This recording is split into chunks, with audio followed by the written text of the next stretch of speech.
그러니까 보통 합을 말할 때 보통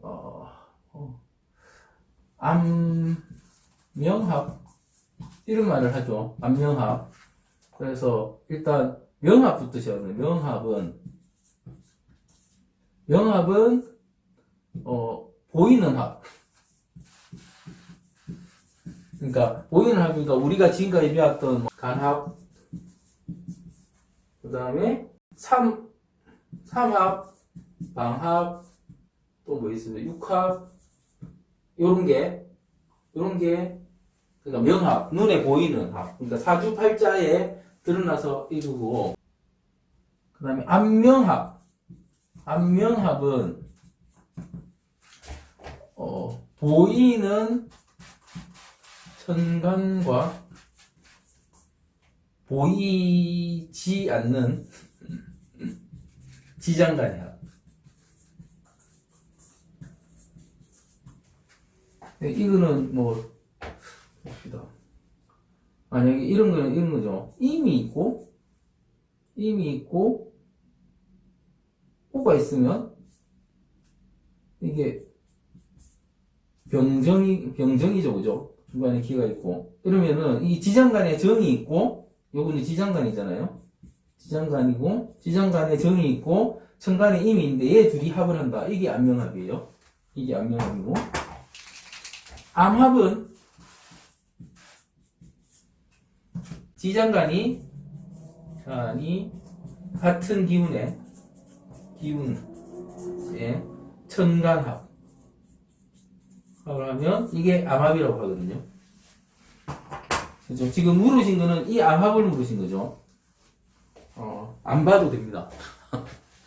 안 봐도 되는 이유는 지장간에 들어있는 걸 언제 보라고 말씀드렸습니까? 나중에 보라고 말씀드렸죠. 일반적으로 이걸 가르치시는 분들 보면 지금 천간합을 가지고 전부 다 이성적인 문제 이런 쪽으로만 전부 다 설명하고 있습니다. 이성적인 문제 이런 쪽으로 설명하고 있고, 그게 이제 그 설명이 이성적인 문제를 설명하다 보니까 그거 아니라도 이성적인 문제가 많이 일어나거든요.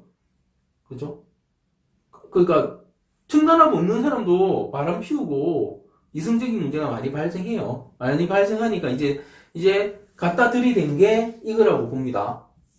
그러니까 이런 거죠. 누가 뭐 바람을 피웠다 이러면 그 사람이 보니까 바람 피울 게 하나도 안 보여요. 그러니까 기존에 자기들 눈으로는 팔자 내에서 하나도 안 보이는데 지장간에 보니까 암합이 있더라, 이래서 피웠다, 이런 식으로 이야기한다고요.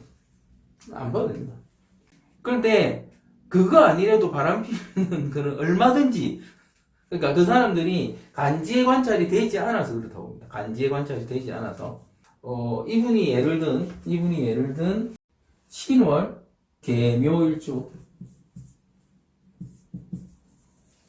개묘일주라면 신의 경금과 묘의 을목이, 그러니까 같은 이게 정기에 을목이 합을 한다. 이건 무시해야 되는 얘기입니다. 그러니까 이거는 사주 내에 합이 있는 거죠, 그죠? 암합이 있는 이런 형태인데 무시해야 됩니다.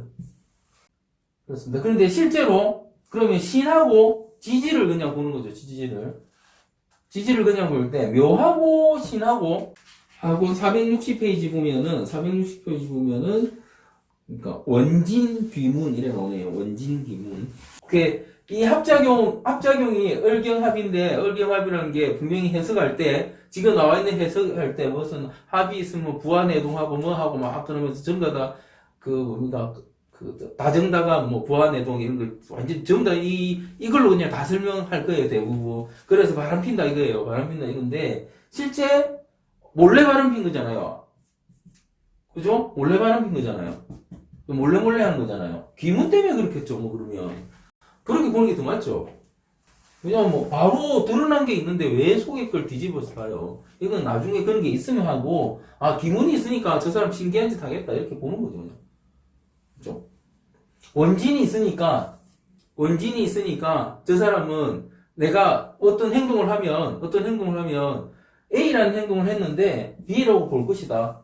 그죠? 험담하는 거죠, 원진이. 헐게보고 이런 거잖아요. 그런 작용이라고, 원진이라는 자체가. 사람들이 나를 조금 헐게보고, 시샘하고 이런 작용입니다. 그러면 이 사람이 진짜 바람 안 폈어도, 원진 작용 때문에 바람 안 폈는데 바람 폈다고 말할 수도 있는 거예요.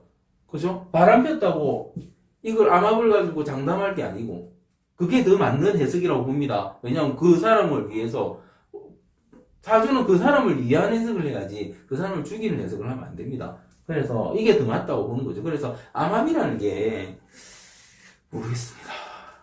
암압을 적용할 정도 되면요, 사주 한 보는데 몇십만씩 받으세요.